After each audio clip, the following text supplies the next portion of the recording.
dig diggity dibbity doo doo doo a deedle doo doo a boo doo doo doo. Hey, you scat cats and you daddy yo ohs.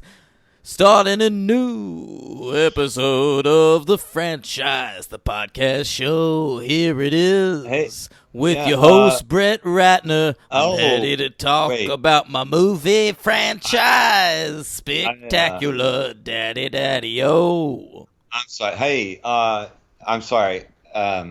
This is Henry, everybody. Brett, is this Brett Ratner? Ooh, you better believe it is, my friend. I was told. Do you know where Dan is? Because we were supposed to usually start the show, and I think we were going to bring you in a little later. Oh, well, I contracted my old friend Kevin Suihara to get me in here, baby. Patch myself over the chub Jew, and we're going to talk about my movie. Listen. I've guested on this show before. I'm the biggest marquee guest you've had, Daddy-O. Scooby-Doo-bop-bop. You're one of them. Yeah. Okay. I mean, I hope we can get a hold of Dan at some point. But anyway, I'll introduce the show, I guess. Brett, I'll let everybody know that this. Yeah, you can scat behind me. It's episode 150 of the franchise. I'm your host, Henry Papali. I guess for the time being, my co-host, Temporary, is director of the first film we're covering, X-Men 3, The Last Stand.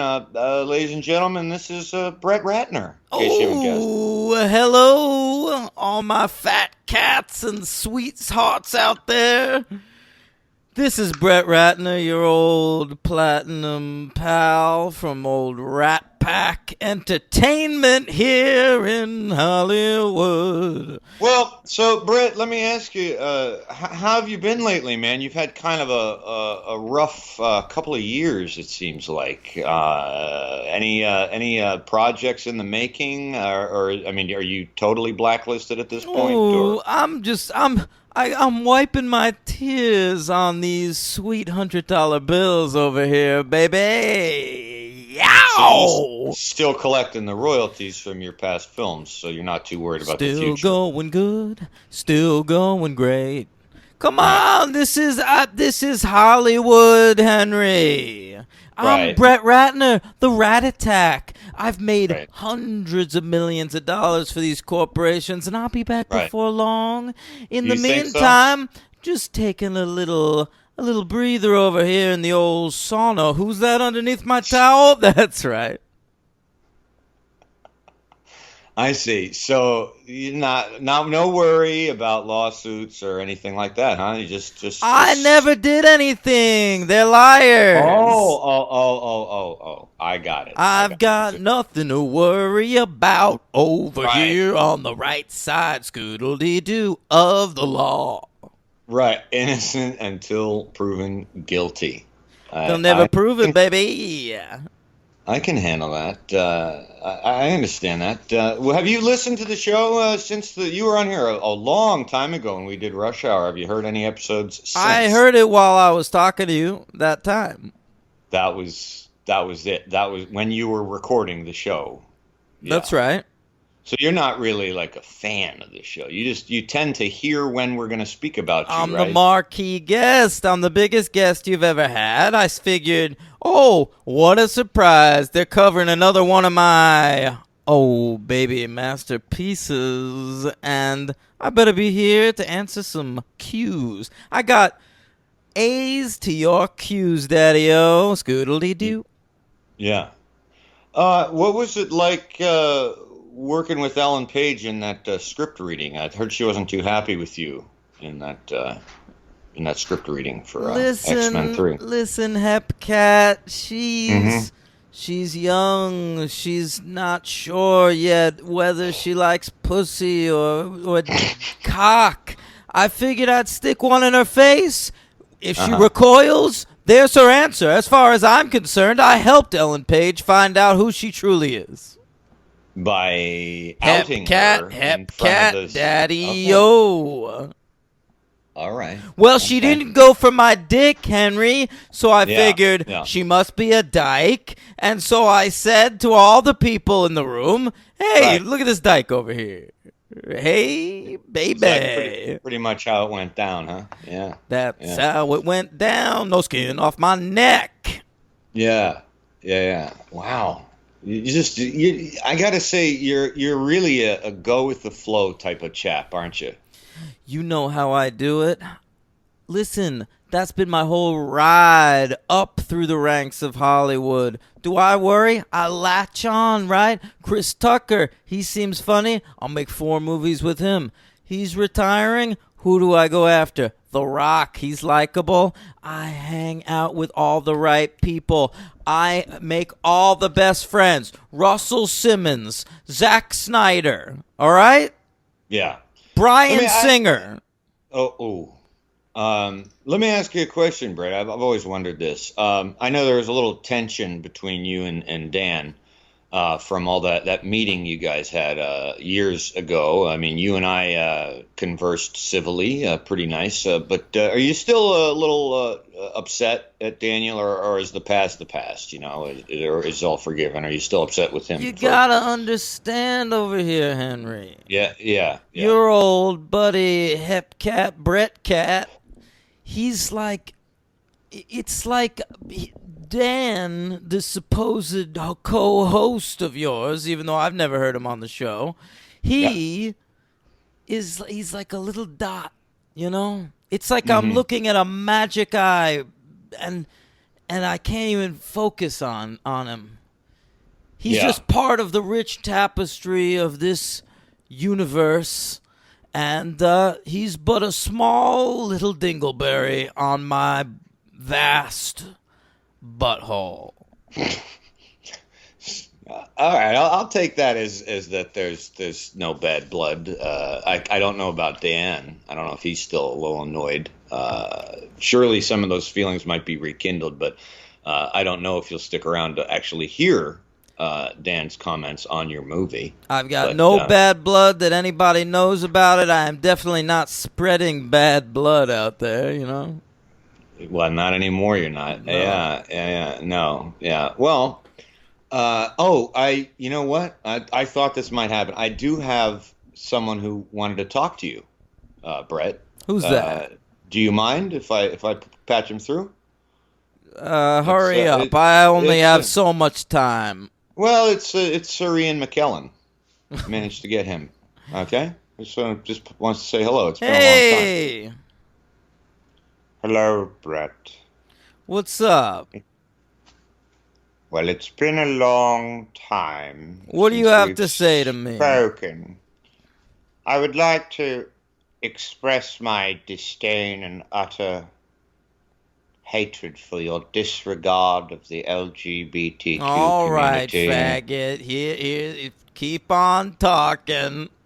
By you using those words, you simply diminish thyself as to what we all knew you were upon the set of X-Men 3: The Last Stand. Keep walking on those tippy toes, you twinkle toes, light in the pants, light in the feathers. If I recall correctly, you could use a little bit of tippy toes yourself, you fat sack of shit.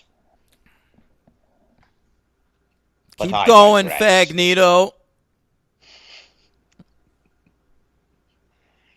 You know, I think this was a mistake. I came on here to have a civil discourse with you, and I now realize that that is not at all possible. You're still the very small man that you were all those years ago, and you have nothing to live for but your sexual desires, which will no doubt be satiated by hookers and hoodlums. Boy, Jeez, I'm sorry. Well, Brett, I don't know. That was he had to say his piece, Brett. I gotta go, bitch. Yeah. Okay. Thanks for coming on the show, Brett. A doodle doo. Bow, bow, a scoodle dee, a boodle dee, dow.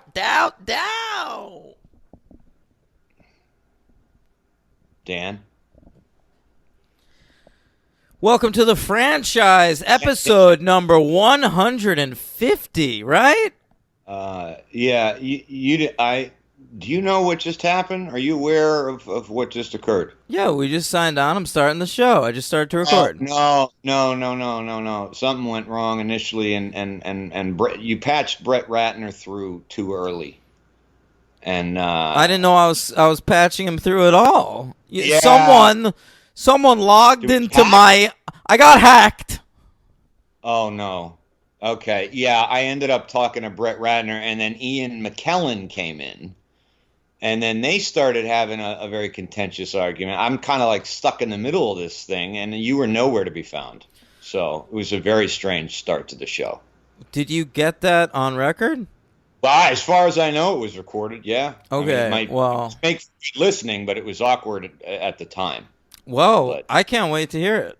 yeah, it'll probably be entertaining. But don't try not to do that to me again. Well, I won't, but you spoke to Brett Ratner, so I guess we yeah. should start the show. He's our new director in the X-Men franchise. He is, yeah. We've talked about him before. He's got some decent movies that are decent not because of him, and some terrible movies that are bad because of him.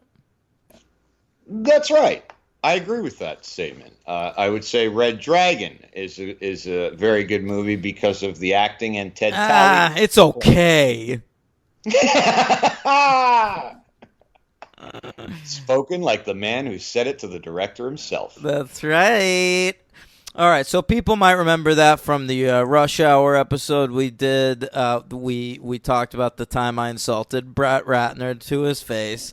And for our special 150th episode, we started the episode with a dense bit of continuity. So if you haven't been listening for the last 2 years, I'm sure you were put off immediately. But thanks for listening. Yeah, we just kind of dove right in there. It wasn't. I even didn't know, as they say on Entertainment Tonight, John Tesh. Even I didn't know what was gonna happen. Yeah, I was the Mary Hart in that equation. Yeah. Giving Kramer seizures. Yeah. Yeah. Well, I would have. I mean, it would have been nice to have Ian McKellen on a less,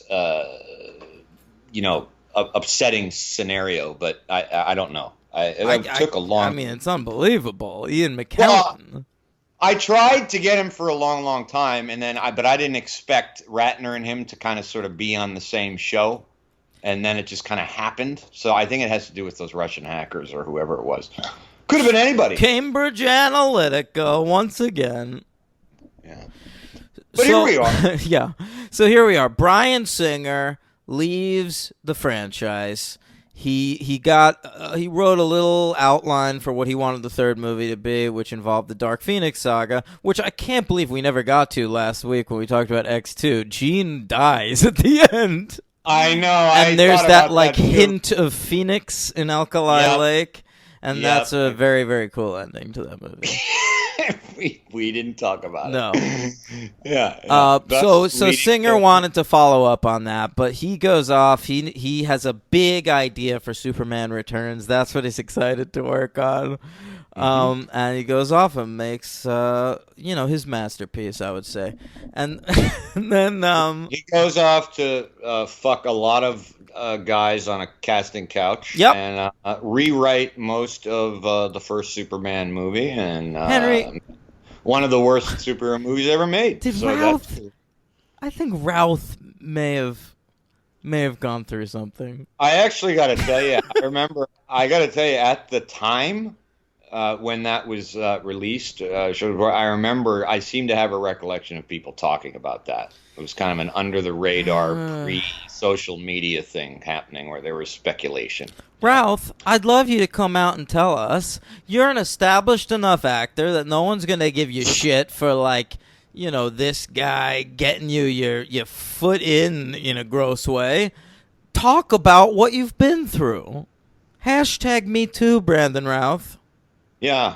He hasn't said anything, I guess. And you too, Sean Ashmore, and you too, Daniel Cudmore. All superheroes. Calling all superheroes. Yeah. Maybe you too, Register. James Marsden. Who knows? Right. Everyone needs to register, get in line for the Bryan Singer Abused Awards. Yeah. So it takes a while to come up with a replacement for Singer. It's originally offered to Darren Aronofsky. Ooh. Yeah, and Jackman pushed for him because they had just done The Fountain together, and I guess liked working with each other. A movie most people hated, and I actually liked. It's got some good ideas. I like a lot of Aronofsky. I'm just a sucker for his movies, no matter what he's doing. I hear you. So then they go to Joss Whedon. So two better choices, obviously. Well, yeah, I would say so. Whedon, he chooses Wonder Woman over this, which you remember he developed for years and never got made. Oh boy. Alex Proyas, I believe, turned them down. Okay. Zack Snyder was offered the directing gig, and he chose to do 300 instead. Well, he made the right call, I guess. I've never seen 300, but certainly made a lot of money, right? Made his career, pretty much. Right. And they also thought about Peter Berg. That name doesn't seem to fit with the other ones, but okay.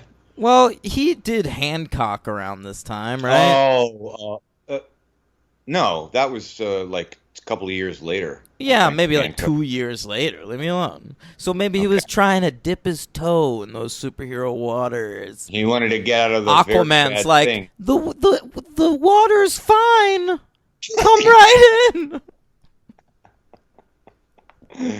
Was that your Jason Momoa impression, bro? That was it, man. Wow, bro. That was pretty good. Booyah! Okay. Then they got Matthew Vaughn, all right? Who was just coming off of Layer Cake. Love it. Yeah, he had produced all of those Guy Ritchie, Snatch, and Lock, Stock, and I think even Swept Away. And then he went off and was doing his own shit. He did Layer Cake, and then they got him to do this. And he worked on it for a good few months. He even got into the casting process. Kelsey Grammer, who plays Beast in this, and Vinnie Jones, who plays the Juggernaut, were both cast by Matthew Vaughn. Vinnie Jones makes sense because of the Matthew Vaughn connection. I can't quite see the Kelsey Grammer thing going on there. Well, I just think he was a name that had been thrown around for years as a possible Beast. Just the way he talks. Beast's sort of vocal, I don't know. Mannerisms? I guess. His dialogue ticks are very, Frasier-y. I see. I'll take Nicholas Hoult. Thank you. All right. I will too. Yeah. So then he left under odd circumstances, and I guess creative differences ultimately. And they replace him with a real company man, Brett Ratner, baby. You might say the Weatherman, right? What? He didn't direct that. Family Man, sorry. There you go, the Family Man himself. The one that you told him was a decent movie. It was fine. That movie was all right. Yeah, I know, you told him that. I did. Almost exactly in those words. Yeah. I know, you know what I think I did? As he was walking away, I said, I liked the Family Man. Yeah, you were trying to dig back. Yeah, I was trying to give him one. So, oddly, Brett Ratner at the time was developing a Superman movie for Warner Brothers. And this I didn't know. Yeah, and they couldn't get it made, and then they chose Bryan Singer's vision over Brett Ratner's. And so Ratner left this Superman thing to go do X-Men 3, and fucking Singer left X-Men to go do Superman. Weird. Yeah. Fun, weird, wild stuff, gang. Just wacky stuff. The script is co-written by Zach Penn and Simon Kinberg, though not together, from two different drafts. Zach Penn had already done some uncredited work on X2. He comes from, obviously, Last Action Hero, Henry. Oh. But he's written a lot. PCU in the 90s. All right? Oh, is that with David Spade in that? Sure, Spade and Piven, baby. The match made in heaven. Okay. All right. He wrote the Inspector Gadget movie. Good he wrote for him. Behind Enemy Lines. How about all these classics? Yeah. And then he worked a lot with Marvel in the 2000s because in addition to X-Men The Last Stand, he also wrote the Elektra movie. Oh. And Unseen by me. And right. Finally, The Incredible Hulk. Well, kudos to him for leaving on a good note. He finally got it right after all those years. There you go. Then Zach Penn with this little side credit probably to Edward Norton, who probably tisked his way through that script. That's right. So since then, he did a Sci-Fi Channel TV show, and he co-wrote Ready Player One. That's what he's up to these days. Oh, boy. So he's, okay. Yeah, one good credit. Sure. Then you've got Simon Kinberg, who is a very hot writer at the time. He wrote Mr. and Mrs. Smith, which was a celebrated screenplay at the time. Mm-hmm. He also wrote the sequel to Triple X, the one with Ice Cube. Nice. All right. And then he wrote this, Henry, and went on to work on so many more great films like Jumper and Sherlock Holmes and This Means War and that Fantastic Four movie. Which Fantastic Four one? That last one, Oh, the reboot? Yeah. I didn't see it. Yeah. But since then he's gotten back into this X-Men thing because he worked on Days of Future Past and Apocalypse, okay?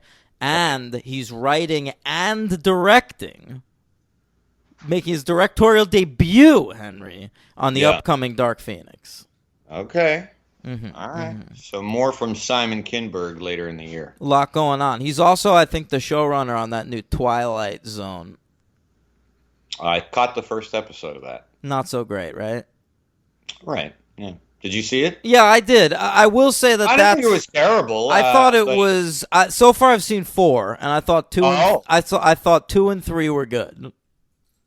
I want to see the Nightmare. I want to see what they do with that. That one's well done. Yeah, I want to see what they do with that. Waiting for them all to be up so I can then have my free trial and cancel it. Woo! Yeah. Okay. So, CBS All Access. Get it now. You can watch every episode of Survivor of all time, okay? You want to watch SEAL Team? They've got them all. You want to watch Young Sheldon? They've got them all. You want to... No, that's not there. Not at all. Not at all. Holy shit, dude. I watched a lot of shit on the CW. Yes, you did. And for some reason, they've got Alcatraz on their app. And so sometimes I get to the end of the show and it starts an episode of Alcatraz. Yeah, and do you stick around to hear the tagline? I did once. Yeah. Yeah. Not at all. Not at all. Okay. Number. This movie was released May 26th, 2006. Yeah. Memorial Day weekend. Saw it at midnight, right? I did. I saw it at midnight with a girlfriend and a mutual friend in a big crowd, a lot of people I knew from high school. And you got to remember, I graduated high school like 2 years before this. So most of them were people I was like not psyched to run into. Right. So you're already in a bad mood going. Yeah. So this movie comes in at a budget of $210 million. And a box office of $459.4 million, Henry. Okay. What a hit it was. I mean, it doubles its money. They spent too much on it. That's the problem here. A lot. That's one of the problems here. Yeah, yeah. This movie comes in at number 4 at the box office for the year, right there between Cars Really? and yeah. Jeez. Things Okay. weren't making $1 billion as much back then, dude. I still can't get it out of my head. Yeah. Yeah. Okay. All right. It came in at Between what number then? 4. Sorry. Cars was number 3, and the Da Vinci Code was number 5. So right there. Sweet. What a year. Yeah. It was In actually fact- an excellent year. In fact, you film, want to but- do those lists?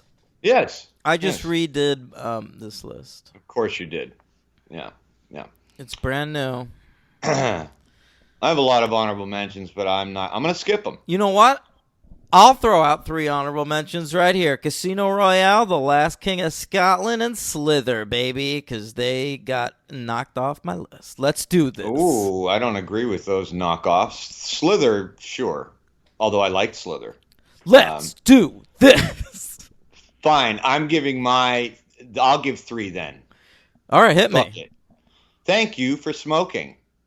Hey, by the way, that fucking kid in X-Men The Last Stand. Oh, yes! Yeah, right? did you notice Oh, my that God. shit? And I randomly picked that off my Leech. list of like 7. Fucking Leech, that mutant Weird. that saps you of your powers, is the fucking kid, Aaron Eckhart's son from Thank You for That's Smoking. crazy, man. That's Yeah. crazy. All right, so Thank You for Smoking, Inside Man, and let's see. Let me pick one. One you'll make fun of. Let's see. No, I'm gonna pick. I have to pick the other magician movie of that year, The Prestige. The Prestige. Okay, so what's All your right. number 10? Half Nelson. Half Nelson, by the directors of Captain Marvel. Isn't that right? That's right. Yep, Ryan Fleck and Anna Boden. Yeah. My number 10, making the list debut. Henry. So it's for the first time. Yeah, Inside Man. Oh, happy to see that. Yeah. All right. Number 9, Notes on a Scandal. My number 9 is Art School Confidential. Never seen it. Number 8, Last King of Scotland. My number 8 is Down in the Valley. Great movie. Number 7, V for Vendetta. Ugh, I hate that that's on your list. It gives me the chills that that's on your list. Like, who am I talking to? Right. Henry Papali, born 1978. Nice. Thank you. My number 7 is Fast Food Nation. Morgan Spurlock. No, that's Supersize Me. I know. Yeah. Fast Food Nation is a Linklater joint, baby. Yeah. All right. Number 6, The Descent. My number 6 is Borat. Nice. It's in my HMs. All right, here we go. Heavy hitters. These are the grand slams, the slap shots, the three-pointers, the touchdowns, the curling when the puck gets close to the circle. These are the heavy hitters of the franchise. hitters. The Departed. Ooh, what a heavy hitter it is. My number 5 is The Descent. Is The Departed a worse choice than V for Vendetta? No. Okay. Because it makes sense. Look, some people, they love everything Scorsese does. So, Ooh. other than Kundun. So you pop. Yeah, I was just going to say, if you're talking about me, let's be clear. Yeah. So you pop The Departed on your list. It's fine. It's number 5. To have V for Vendetta there, which doesn't work as a comic book adaptation. It doesn't work as an action movie in its own right. It doesn't work as a female empowerment tale. It doesn't satisfy you if you're a fan of the Wachowskis, because it's not even really them. Hugo Weaving is your male lead. Mm-hmm. Mm-hmm. All right. I love the movie, and I love the comic book. Yeah, it's a great comic book. No denying that. It is great. It's a great film. All Henry, right. do you shop in Hot Topic? I go there a lot for my keychains and my T-shirts. I feel like if My you anklets. I My feel like if anklets. you really like V for Vendetta, you probably spend some time in Hot Topic. Well, I get my nose re-pierced there every yeah, year. sure. once a year. Do you ever go to Spencer Gifts, Henry? Yeah, I want to buy like a gag porno gift for somebody. I go to, Sure. refill my lava lamp. Yeah. Word. What number are we up to? I think you said 5 was The Descent, right? Yeah. What's your number 4? All right. My unimpeachable number 4 through 1 are Casino Royale. My number 4 is The Puffy Chair. Okay. Number 3 is United 93. My number 3 is Little Children. Yeah, that got bumped on mine a while ago. Great movie, though. Number 2, Apocalypto. My number 2 is United 93. And another one is Children of Men. Right. And mine is The Devil and Daniel Johnston. Strange. Is that a new number 1 for you? I think I made it last time. Okay. All right. Anyway, let's talk about X-Men, the last of all the stands, okay? It's the first viewing either of us have had, right, since I didn't see it in theaters, but I saw it shortly right after it came out on DVD, so... I saw it in the theaters right there. This is like, it says released May 26th, 2006. I'm probably in there the night of the 25th. All right? Wow. Checking this movie out. I remember sitting in the second to last row. I remember exactly the moment I gave up on it being good.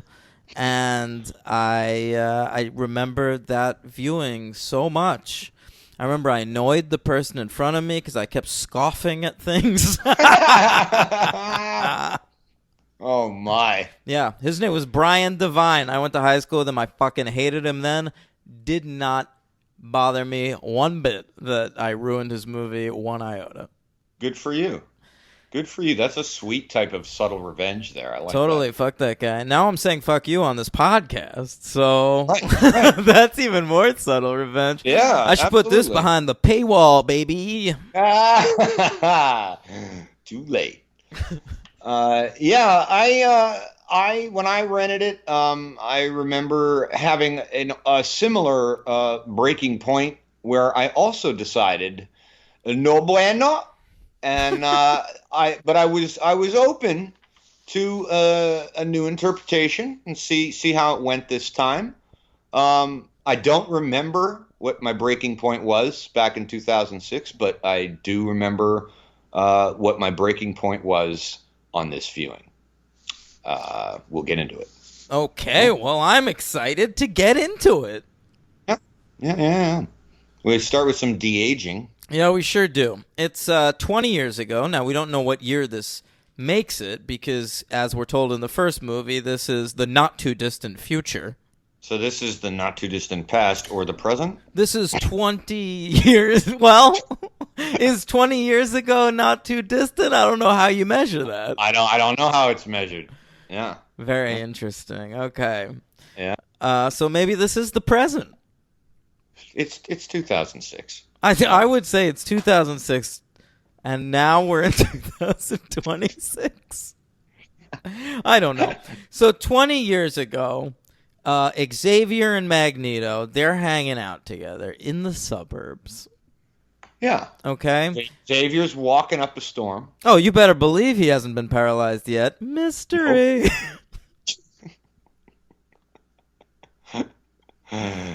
Oh, because I am a nerd, and I mentioned last week, would we ever watch something in the order they were meant to be watched? And you said no. I was curious just to see, like one of those Den of Geek type of websites to see how these were supposed to be arranged. It was fucking insane. Even the website was fucking stupid. Like what they were doing. They were like, well, if you follow timeline A, then you end up here with this order. If you follow timelines B and C, you end up with this order. I'm like, okay, so there's no point in trying to watch these in any order ever. The order you watch these X-Men movies in is how they came out, dude. And Yep, like, you're right. And if you're only like in the mood to watch McAvoy and Fassbender, just start at First Class. Yep.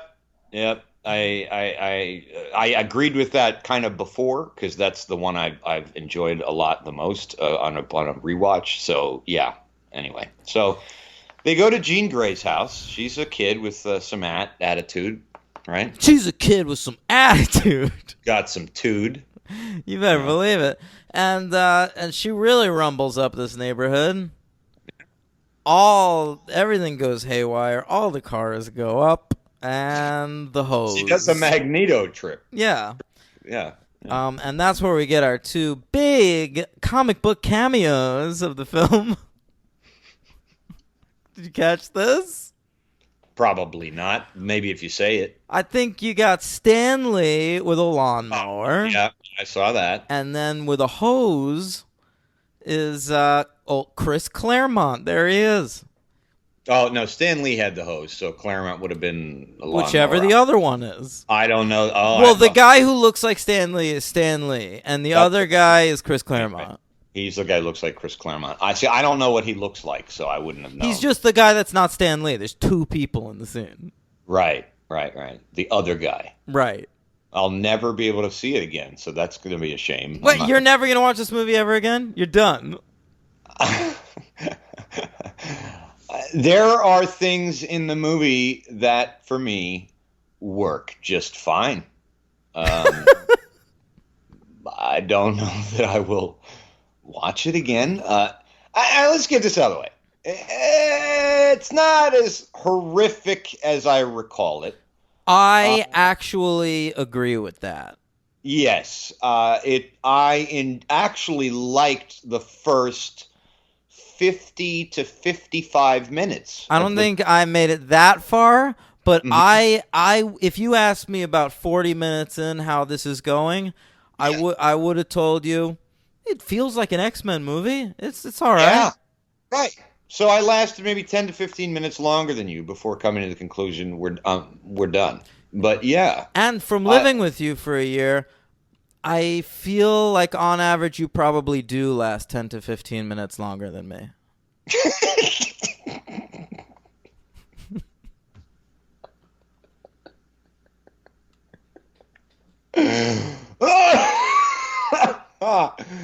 Yeah. Mm-hmm. All right. Unless it's Snake Eyes, and then I come very fast. Oh man, Snake Eyes, you really do. It's quick with that one. You love Gugino. Henry. Multi-tiered humor, folks. So much. So we cut back to, what is this? The post-apocalyptic future? Right. But they're fighting a Sentinel. It's very exciting, but it's not. It's a red herring. It's just a shitty action sequence, and we're in the danger room. Oddly enough, while I didn't remember that we were going to be in the danger room, I almost immediately knew we were in the danger room. I don't know if that's from successive years post 2006 of reading comics, X-Men comics. Probably. I mean, this is like the 2000 really generic like danger room sequence. Like they're fighting a Sentinel. They chop its head off. Duh. Right. Because pre-2006, I don't think I'd probably ever read a single X-Men comic anyway. So yeah, I was like, oh, this is the danger room. Oh well, listen. Even at the time, I my little nerd. You weren't fooled. No, I wasn't fooled, but my little nerd dick got hard when Colossus picked up Wolverine and threw him. That was cool. Because that's a thing from the comics, so I was like, oh my god, they did a fastball special. I gotta say, I liked it. No, it's cool. It's cool. It's odd that Daniel Cudmore has more to do in this movie after like basically being a cameo in the last one, but it's somewhat welcome. I mean, he can't act, but he only has like 4 lines. No. And we're also introduced to a new member of the team, and that is Ellen Page as Kitty Pryde. That's right. Which I remembered. I remembered that what's her name? Ellen Page. Ellen Page. I wanted to call her Emma. Yeah, exactly. All right. I remembered that Ellen Page was in this movie. But I thought it was like a small thing, like in a lot of these X-Men movies. Like, it's just like, oh, she's Kitty Pryde for like a minute, or like her part was as big as like, Iceman in the first movie or something. Right. But she's all over this movie. She has like a little bit. She has a way bigger role than I thought she did, and also she's great. Yeah, she is great. And I also didn't, I mean, definitely in 2006, I don't think I knew who the hell she was, because I don't think I had seen Hard Candy. Juno didn't come out yet. Oh, I for sure didn't know who she was. Yeah, Juno was like, I mean, I probably saw her in Juno and then like went back and right. and was like, oh my God, that was Juno as Kitty Pryde. Right. Yeah. No, she's fine. She's good in this. She also looks like a child. Yeah, which that's just kind of how she looks, though, right? She's in 4 years later, she's in Inception. She still looks like that. I mean, but she looks young here, man. Yeah. I don't know. I don't know. Whatever, dude. I'm attuned to Ellen Page. We got Ben Foster showing up here. Oh God, right. There's all that shit too. This movie is just overstuffed to the gills. I mean, we'll start with that because that does happen at this point. We get that weird flashback to young Ben Foster. It's not actually Ben Foster, and he's trying to like cut his wings off in the bathroom. A little gruesome. Gruesome. The scene was sort of poorly done. I don't know. I don't know if they were going for like a dad catching the son jerking off metaphor in that scene or something. I thought it was just more of a dad catching son trying to commit suicide scene. Oh, maybe. But there were just like a few lines like, you've been in the bathroom for an hour or something. Oh, that's in your mind. I guess. But anyway, yeah, so Ben Foster... That was Jake LaMotta, everybody. Jake LaMotta. Good job. Ben Foster is Angel. This is back when Ben Foster was like this weird 20-year-old with a receding hairline before he became like Ben Foster, a cool bearded character actor. Yeah, man. This is pre-Rampart, pre-Hell or High Water, pre-The Messenger. I knew him at the time, obviously, from 6 Feet Under. Yeah, that's what I knew him probably from, the too. only thing I did. No, yeah. I also knew him as the retarded kid from Freaks and Geeks. The what kid? The retarded kid. You're giving me shit for using that word, but I'm describing a retarded person. So he played a mentally handicapped person? Yes, that's right. Okay. Didn't know. I wasn't sure. He did. I don't remember him on that at all. He's in the first episode. Eli. And then Linda Cardellini's nice and dances with him at the prom. Oh, Jesus Christ. Let's stop right here. All right. Yeah, so Ben Foster, future boyfriend of 30 years his senior, Robin Wright. Gross. What's he gonna? Because she's got a third hole, that neck pit. Oh, forgot about that. Fourth hole. And all right. So he's excluding nostrils and ears, I assume. So he's Angel. You super don't need to introduce Angel at this late stage of the game. No, you really don't. In this, they've said it about several superhero movies in the past, but I would venture to go out on a diving board here and say this movie is the definition of an overstuffed movie. Well, but this is also, Henry, I think like the definition of a 2000s sequel, because the hot shit at the time was trilogies. Yeah, Spider-Man, you're right. Which, I mean, Matrix and the new Star Wars one and Scream, they were coming out in threes. And yeah.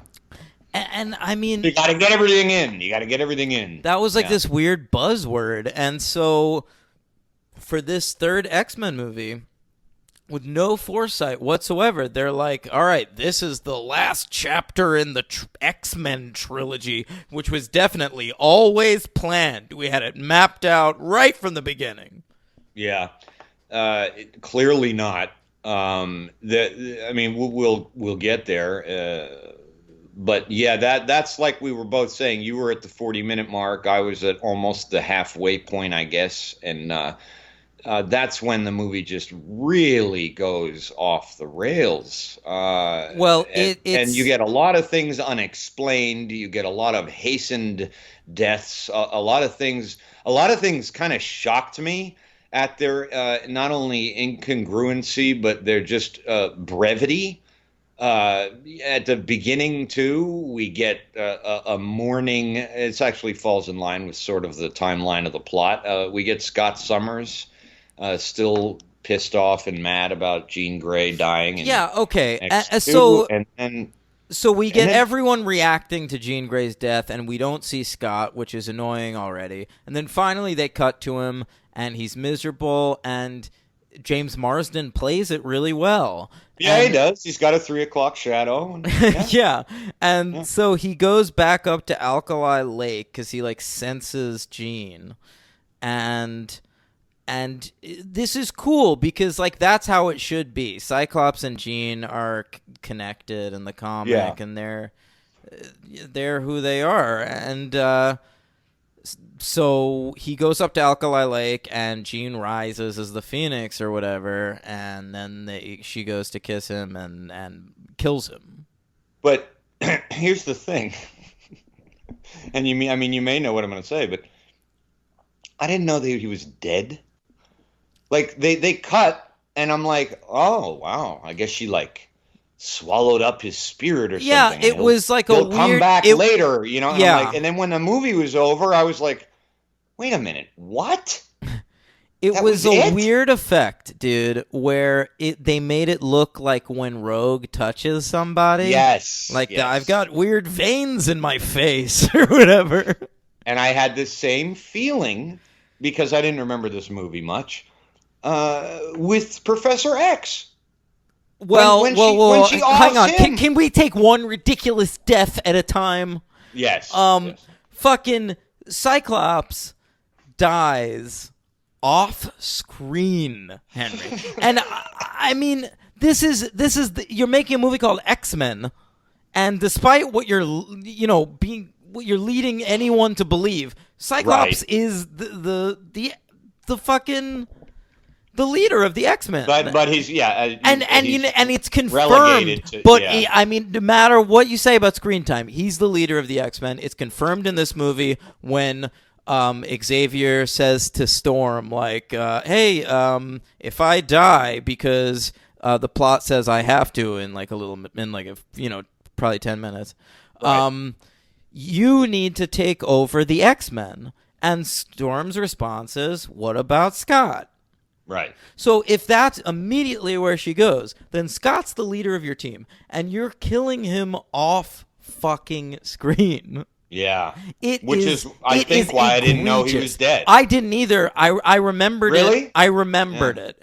But I remember the first time I saw this movie, because I knew that it was an adaptation of the Dark Phoenix saga, that the big moment of the Dark Phoenix saga is Jean killing herself in front of Cyclops because she knows that Cyclops doesn't have it in him to kill her. Yeah. And so I was like, well, that moment has to happen. That's the big moment of the whole thing. Yeah. And they just go ahead and don't do it. They sort of pop Wolverine in that role. Yeah. Whatever. So Cyclops is dead off screen. And then we get Xavier, and he is also killed by Dark Phoenix. By the way, she's Dark Phoenix, but she was not even Phoenix for like a second. We need to see her like trying, like struggling to be good before she turns into like the ultimate supervillain. Well, see, that's what I didn't remember from the comics, and I definitely read it because you gave me a big run of that, which was very cool a long time ago, and I've read it, but I did not remember that there was like, Phoenix then Dark Phoenix type of thing. So that didn't bother me. I just simply out of ignorance. I just didn't know. But her transformation nonetheless is very, very underwritten. Well, it's odd. The for movie is an hour and 44 minutes, which is the shortest of any of these X-Men movies. And it has so much more ground to cover than any of the other ones. Yeah. We're trying to listen to the fucking checklist in this movie, Henry. Okay. We're introducing the Beast and Angel, two original X-Men characters. Okay? Yeah. We've got to get them in on this situation. We're also doing a full-fledged adaptation of the Dark Phoenix saga, which is a massive, 30-odd issue storyline. It's like 30-odd foot of grunt. It's just like that. It's it's the most epic thing they've ever done in the X-Men comics. Okay? So we're adapting that, okay? Recently in the real world, Joss Whedon picked up writing the X-Men comic, and it was a big hit. And so his first 6-issue storyline was called Gifted. It was about Dr. Kavita Rao getting a cure for mutancy. So we're also going to do an adaptation of that 6-issue storyline on top of the Dark Phoenix saga. Sure. Okay? Yeah, I'm with you. You with me? I think so. Yeah, continue. Okay. Then we have to have a full-fledged war between mutants and humans. Okay? And we have to leave every single character that we set up in the first 2 movies out on a nice grace note, because this is the end of a trilogy. Yeah. I'd say grace note, in the strictest musical terms translated to cinema, is the way to put it. Yeah, they get a grace note. They get a da-dum. Yeah. Yeah. Another one who gets a da-dum is, and I was another one who completely puzzled me. I was so puzzled. Mystique. Yeah, so that's it. That's all there is. I know. I was, again, it was a Cyclops scenario where I was going, oh, wait a minute. Surely with all of the, not innuendo, what am I trying to say? All of the friendship between Magneto and her, that's not how that's going to end. Obviously, there's something else happening here. Yep, she's been really important plot-wise through the entire series. She's probably one of the most iconic visuals from the first 2 movies. And, so let's depower her. Yeah. And now she's Rebecca Romaine Stamos for 2 seconds, and then Magneto abandons her. He's done. Yeah. And I was like, I wanted it to be a plot device where it was like a ruse, but I actually knew while I was watching, and I was like, this movie is not smart enough to make that happen. But you know what? I remember watching this movie for the first time, and at the point Mystique gets depowered, this is before, I believe it's before Xavier's dead, but after Cyclops is dead. But Cyclops is definitely the first to go, yeah. But we don't know Cyclops. I remember at the time, I didn't know Cyclops was dead. Right.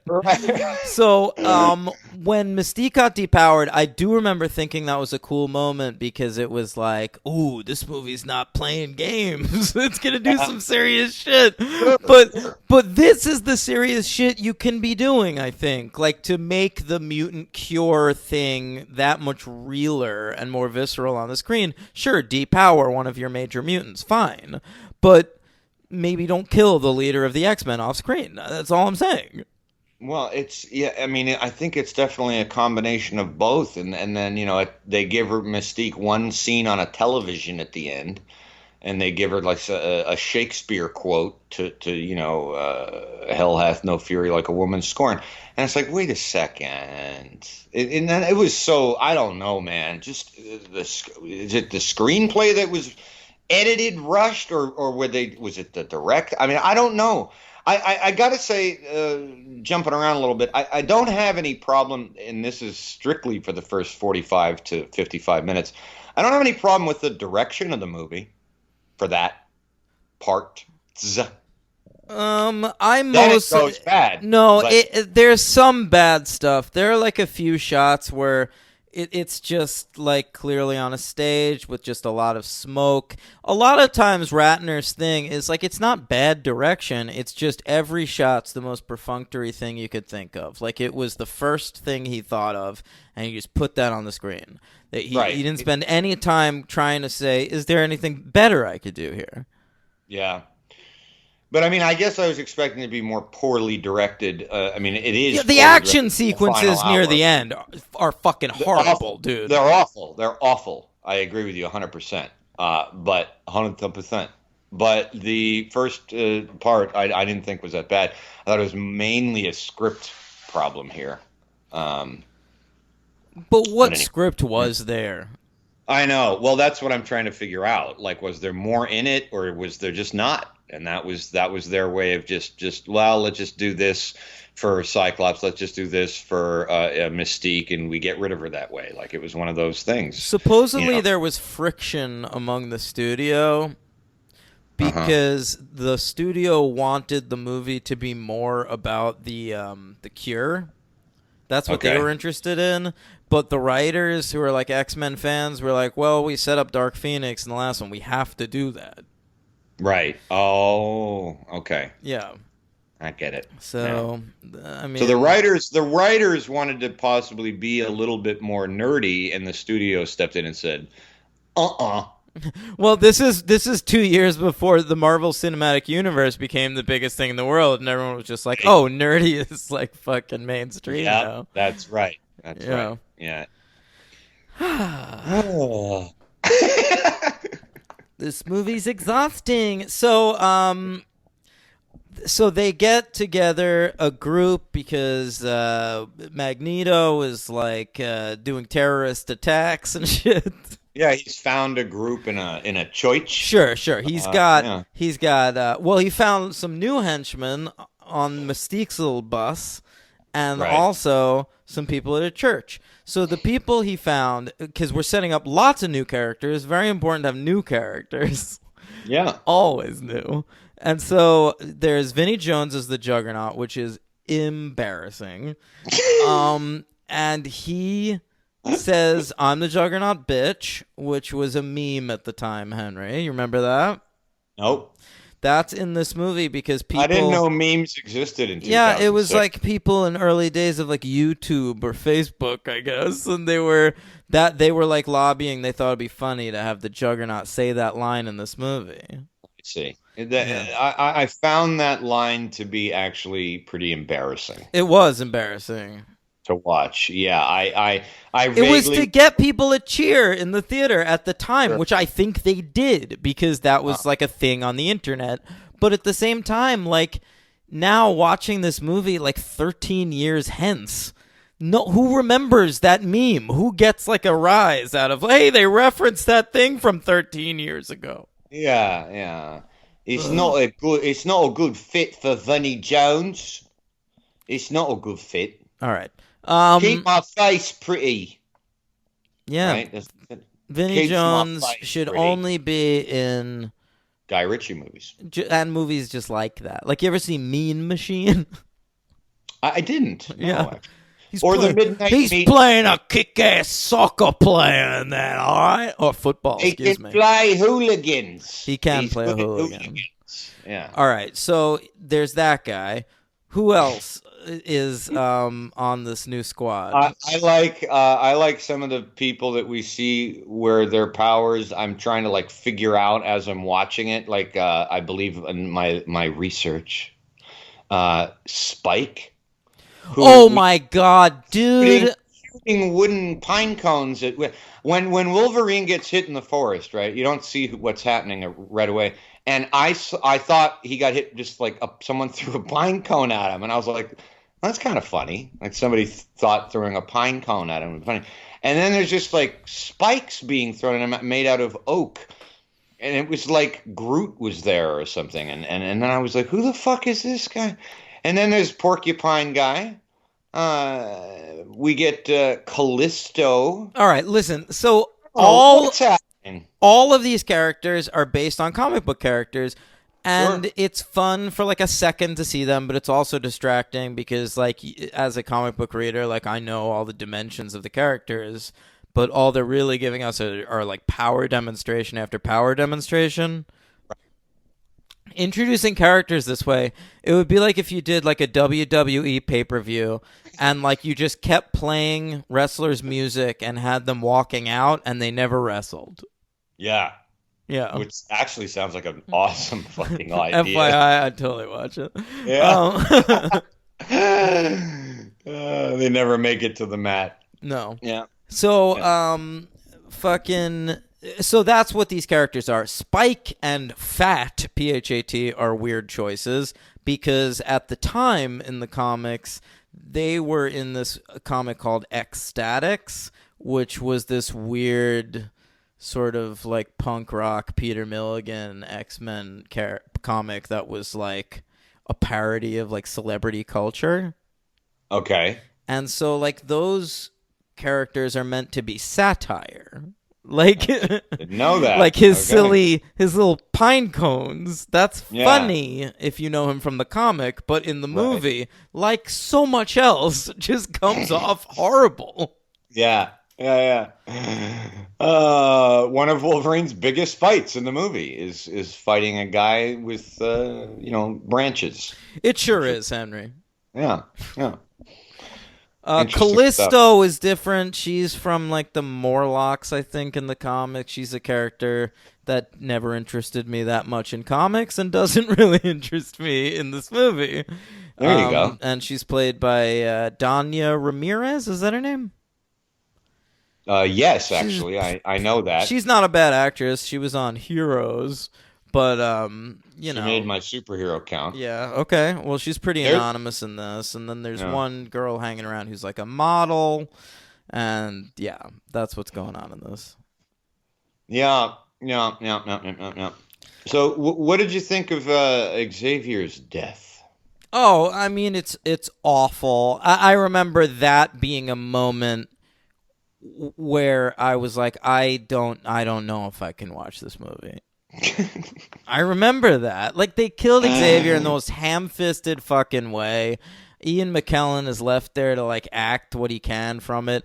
The Dark Phoenix is just, like, self-parody from the very beginning. By the time she kills Xavier, the first thing we fucking see her do is not kill Scott. Because we don't see that, okay? Correct. The actual first thing we see her do is wake up in a medical bay, and the only person there is Wolverine. I don't know why no one's watching over this ultra-powerful, godlike being.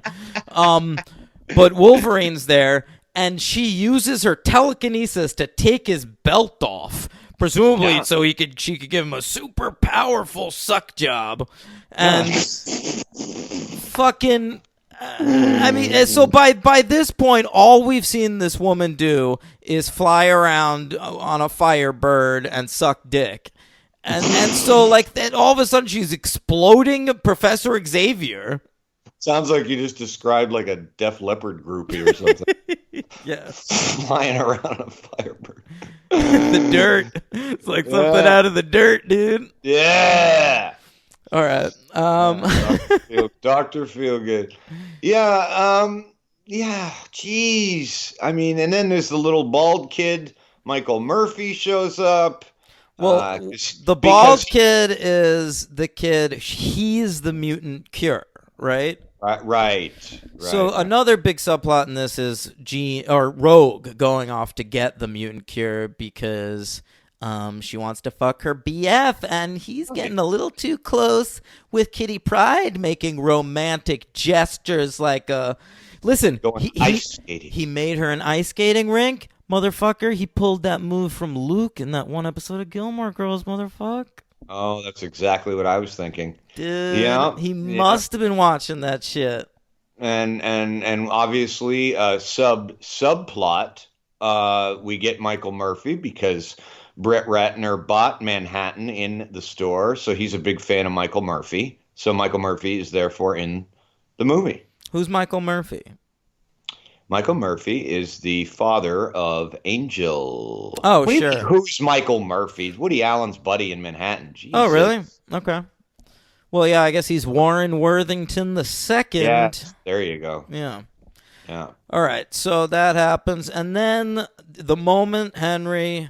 Well, there's still other shit. So while Magneto's off, like gathering his squad, Logan, who is the Captain X-Man at this point, he is left to form his own X-Men squad. So he pulls together old Storm over there.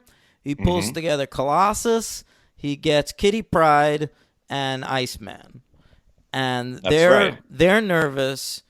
So by the way, remember this: our main X-Men for the final battle in this movie, all right, are Wolverine. Fine, sounds good. Okay. Yeah. Check. Storm. Well, Check. she changed accents after the first movie, but I guess we'll allow them Storm. And haircuts. Yeah. Okay. Yeah. Okay. That teenager who made a cameo in the first one and then was around a little bit in the second one. Sure. Okay. A kid we introduced earlier in this movie. And that metal guy from that one moment that you would have only noticed if you were a huge comic book fan in that last movie. Okay. Okay? That's our team. X-Men, baby. Yeah. And so they're like, we are scared. I don't think we can do this.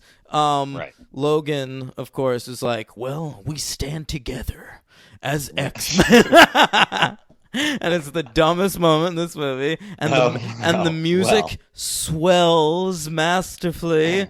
And so those people who were like 2 seconds ago, I don't think we could do this, they're like, we're in, ready to go. Yeah. We're in. Of course, He actually and says when that, I say we're in, it's just Iceman. Iceman, for the rest of the crew, he's their mouthpiece. Yeah. We're scared, and then without looking at them after the inspirational speech, done. We're in. I'm a little surprised we haven't mentioned once, not once, have we mentioned Kelsey Grammer. I think he's fine. I think he is awful. I think the makeup's a little embarrassing. He looks silly. Ridiculous. It is so bad, dude. I mean, I don't. He's my LVP. He's not mine. I think a movie full of possibilities. He's my LVP because it's so incongruous with anything happening anywhere. Even the casting, you may say, but if I think the fucking ridiculous. I think the casting is fine, dude.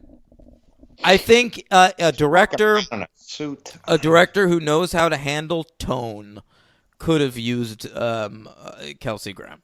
Well, to me, this was one of those examples of something that works when you're reading it in a comic and did not translate to the screen. Like in the I could have said the same thing about Nightcrawler, and they pulled that off in the second one. Well, no. Well, what I was going to say was you see extraordinary people in the comics doing very civilian type things. So you see a lot of superheroes wearing suits or wearing garb that is easy to pull off in panels. And then you decide to put a fucking fat suit on Kelsey Grammer. And yeah. Fucking blue face. It's awful. The wig. The fucking eyes. I mean, it's just ridiculous. I'm picturing him at a bar stool talking to BB Newworth. What's happening? But that would be all right. Picture him as Beast at the bar stool with like a cup of tea. I don't want to picture Kelsey Grammer in anything. Ugh. I love Kelsey Grammer. Maybe this is where we're coming unglued. Maybe. Do you not love Frasier? No, I don't like that show. I love that show. I don't like it at all. I never did when it aired. Not at all. No. Oh, so baby, I hear the blues are calling, tossed salads and scrambled eggs. And I don't like Kelsey Grammer as a person. So maybe I seem a bit confused. Well, maybe. But I've got you pegged.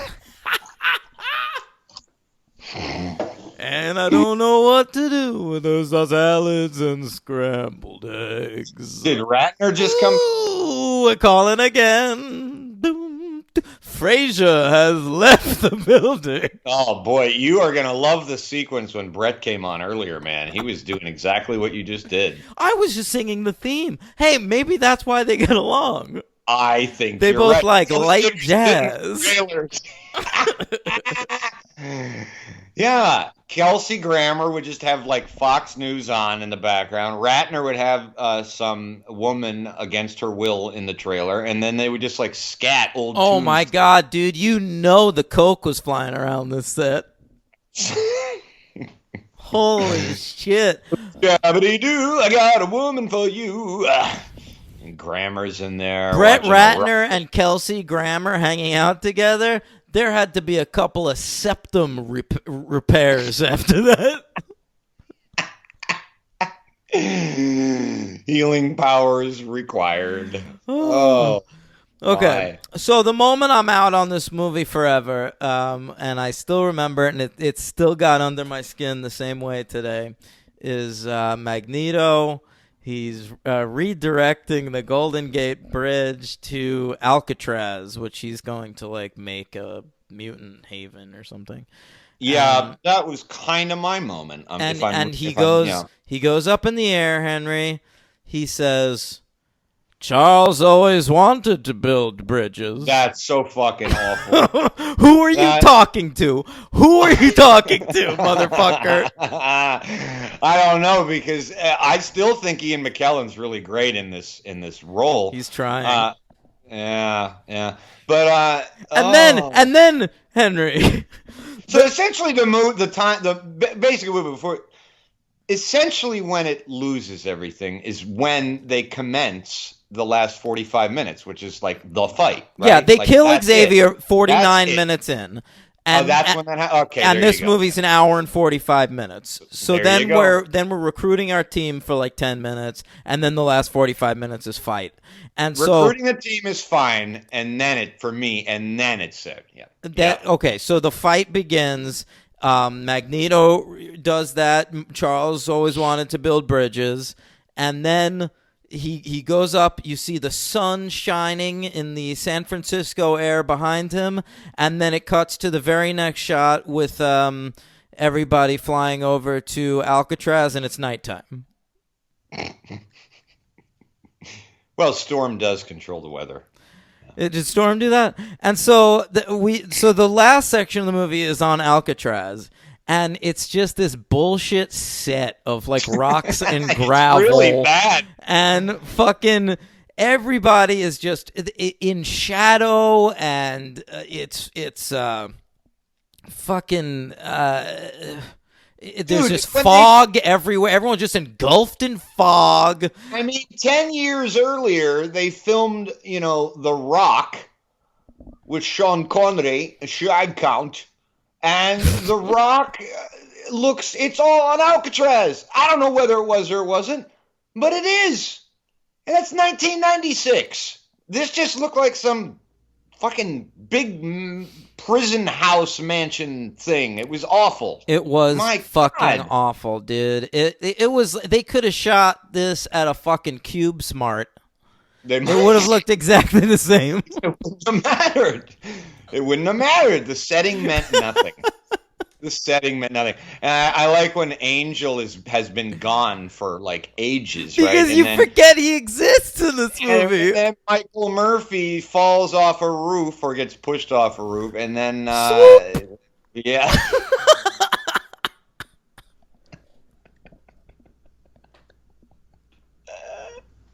Did somebody say my name? Okay.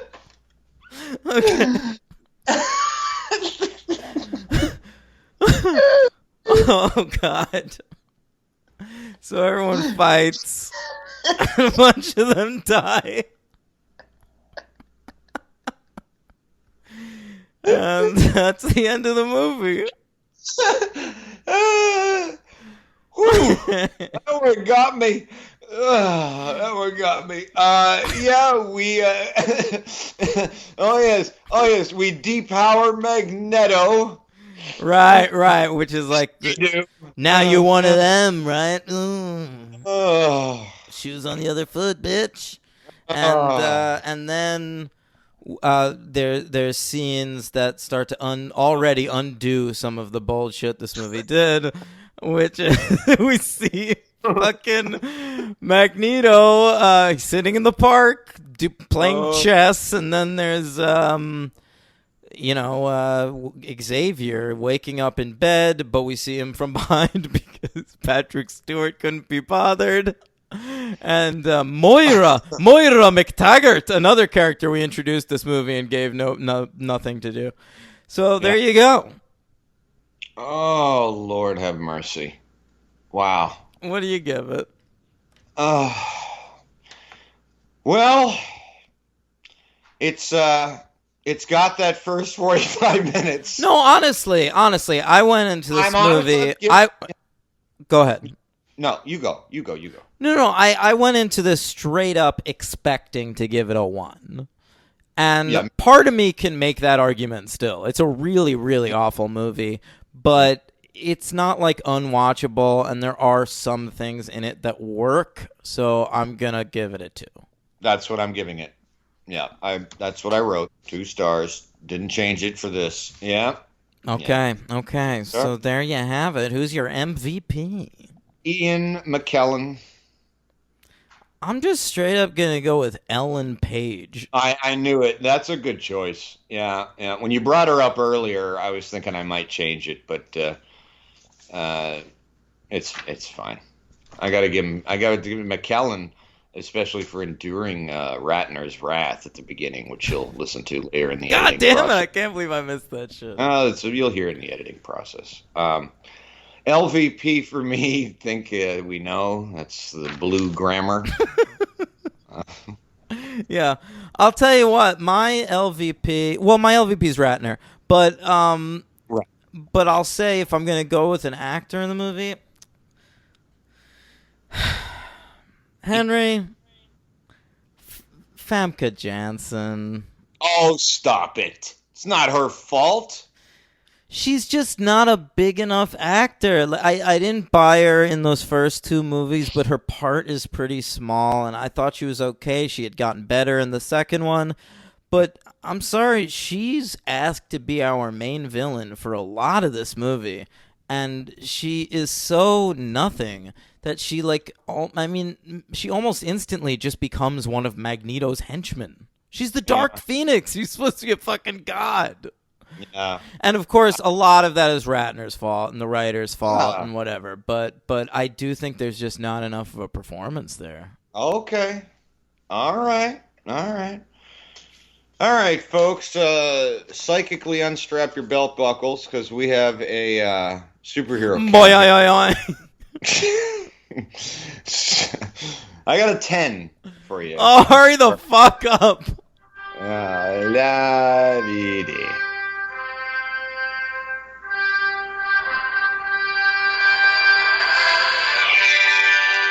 Kelsey Grammer was the narrator in an episode of Arrow. That's crazy.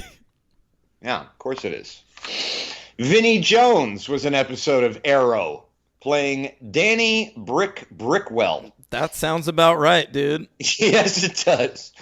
Ben Foster was in the 2004 The Punisher, playing Spacker Dave. Yeah. Jesus. How do you know that? Well, that's another Garth Ennis comic thing. And Ben Foster was potentially a good choice for that character, but I hate that fucking movie so much. We talked about it when Rebecca Romaine Stamos, you'll recall, was cast as Joan the Mouse. Right. Yeah. Dania Ramirez, who Danya,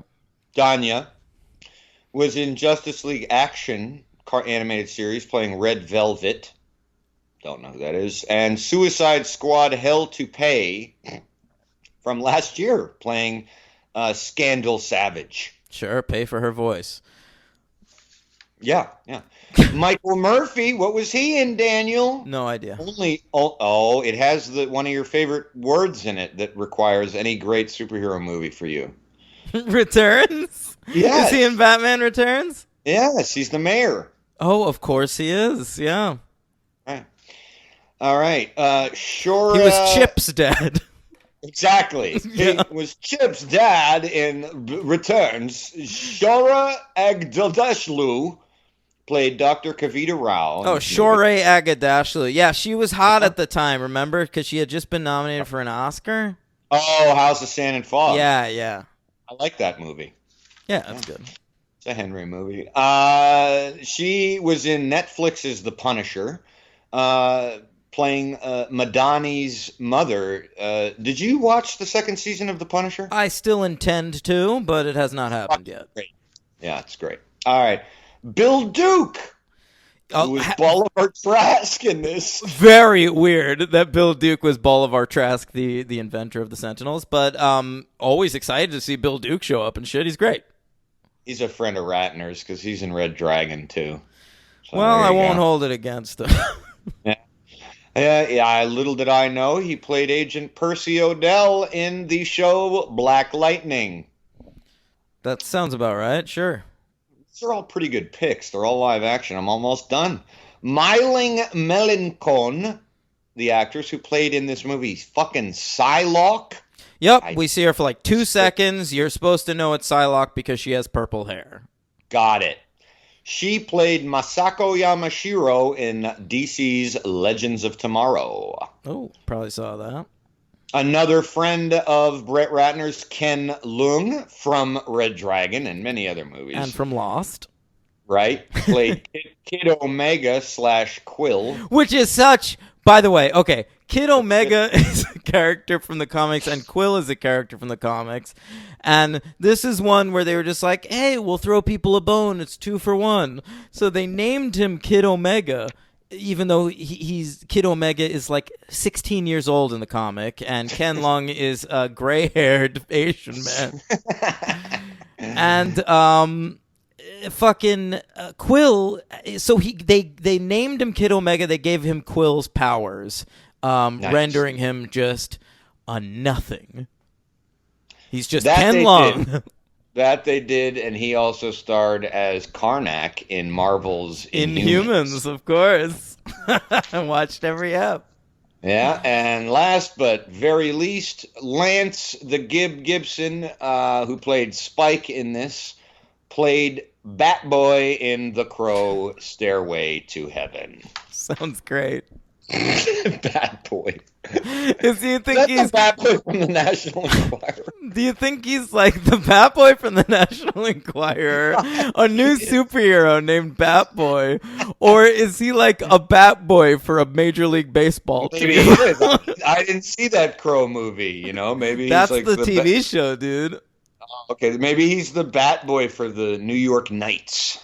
Or you probably, or like, it's probably like, fucking Raven City or something. Yeah.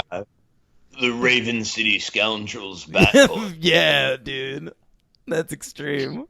Yeah. Woo! All right. That's X3. Should we talk about it? So 3 years later, comes to us X-Men Origins Wolverine, okay? Yeah. Now, amazingly, the last movie was closing off the trilogy on the X-Men franchise. This movie was already in development. Is that right? So why make the last one a trilogy? So I guess the plan was they were going to do a bunch of these X-Men Origins movies, Henry. For a while there, a Magneto one was in development. Read that. Yeah, and then I guess all the work that Fassbender did on him in those First Class movies rendered that moot, whatever they were going to do in that one. Sure. I mean, what were they going to do? Just have it be a fucking Holocaust movie? I don't know. I mean, it's a little bit like the Star Wars thing, right? With Solo and... yeah, one bad apple screws the whole bunch. Yeah. All right. When did you first see this? You saw this in theaters, right? I definitely saw this in theaters, but the X-Men The Last Stand had so soured my taste towards the X-Men movie franchise. I was still loving what was happening in the comics. Right. That I probably waited a little bit. I think I might have seen this one like second weekend. Yeah, we were friends at this point. We'd known each other quite a bit for at this time. I don't remember. I mean, I remember some of us and our friends sort of making fun of it, but I didn't see it in theaters. I don't think I saw this for like maybe a year after on DVD or something. So it was I guess I just had no interest. Yeah, I mean that's Maybe it was X-Men 3 as it. well. I mean, it must have been, man. That movie was so bad that it was like, well, I think, and also it was like a different director. So I think like a lot of people's feelings with X-Men was like, maybe I'll come back if Singer comes back. Well, you know what else that I just thought of? It came out in 2009, and I think a lot of people had already switched horses now because this is in the midst, rather, of the Dark Knight movies and the MCU. Yeah, but I'm the biggest X-Men fan in the world. Correct. And if I'm not excited, then something's actually wrong. No, I hear you, but I probably, for like somebody like me, I was probably like, you know what, I'm good. I see where these Iron Man things are going. I got the Batman. I'm all right after X-Men 3. So the trauma of that, possibly coupled with it, I don't know. I probably would have seen it had I been motivated, but yeah, burnt. Well, it comes out to us May 1st, 2009. 3 years, by the way. And a budget of $150 million, which is smaller and so smart and good because it made less, $373.1 million. Yeah. It came in at number 13 between Ice Age, Dawn of the Dinosaurs, and Night at the Museum. Battle of the Smithsonian, Henry. Didn't see it. Yeah. Didn't see either of those. Mm-hmm. Yeah. So we have a new director, Gavin Hood, which is a bit of an out of left field choice. I was excited about it at the time. I liked one movie he did. For some reason, it was brought up on this show not too long ago, and I do not remember why. Maybe Meryl Streep's in it. Maybe that was why we on a Patreon episode. Order up. What up? Take a hint. That's close you. Okay. Rendition. Well, okay. Yeah. So I had known him from Sozi. I cannot remember for the life of me if I ever saw that movie. I saw it weirdly because I think Harry Knowles, the Ain't It Cool the critic, news the guy, big fat guy, yeah. I think he made that number 1 on his top 10 list for that year, and that's why I saw it. Oh, all right, Ugh. yeah. So, you didn't care for it? No. The movie was good, but it's just funny to Harry think about Knowles. me giving a shit about Ain't It Cool News' opinion. That is funny. Yeah. So yeah, then he did Rendition, and then Origins Wolverine, and he's had a tough go of it since. He made Ender's Game, which was a big tankaroo. Yeah. And and then Eye in the Sky was his drone movie. The Helen Mirren drone movie. Yeah, we're very scared of these new drones. God. Yeah. And he's got a movie coming out later this year, Hank, called Official Secrets. He's an odd duck, that Gavin Hood. Gavin Hood. So he's hard to pin down. He's our new director. Then we have new writers, David Benioff and Skip Woods, of course. David Benioff wrote the first draft, and Skip Woods rewrote him. Okay. That's how that went. All right. So David Benioff, a lot of people know him very fondly. Stop it. No, he's the creator of Game of Thrones. You got to give him that. He created this massive project that swept the nation and indeed the world. And he's also written some great movies like Troy and The Kite Runner. And he wrote the pilot for that show that HBO decided not to do about the alternate future where the Confederacy won the Civil War. HBO kind of made probably a good decision on that one. I don't get David Bay. I get that he. I thought you were going to correct me on. I said What? all the credits he has except 25th Hour. I'm not there yet. Okay. I was getting there by way of this. Yeah. No, I don't understand this guy. You know, he's a really good writer. He's written 3 books. I've read all of them. I love all of them. I don't read a lot of fiction. I'm a nonfiction guy. I spend my life reading biographies and histories and all that kind of shit. He's a great writer, but he's got stuck into this vortex of thinking he can write. Well, he's a millionaire. What can I say? Henry, what do you mean thinking he can write fantasy shit? He wrote the biggest fucking fantasy thing that's like ever existed. But that's the only thing he ever wrote that I suppose is like quality, I guess, if you like it, right? I mean, nothing else he's written is but working on that. People love the Game of Thrones. They love the Song of Fire and Ice. That's over now, though, right? Isn't that show? It's got a couple episodes left, and then there's gonna be a spin-off or something. Give me a novel, David. Okay, No, he's never gonna write another novel. Don't you remember? He and his partner there signed on to do like a Star Wars trilogy. I don't want to see it. Give me another novel, Dave. Been waiting since I was in college for you to write another book. Come on. All right. Well, he didn't do it.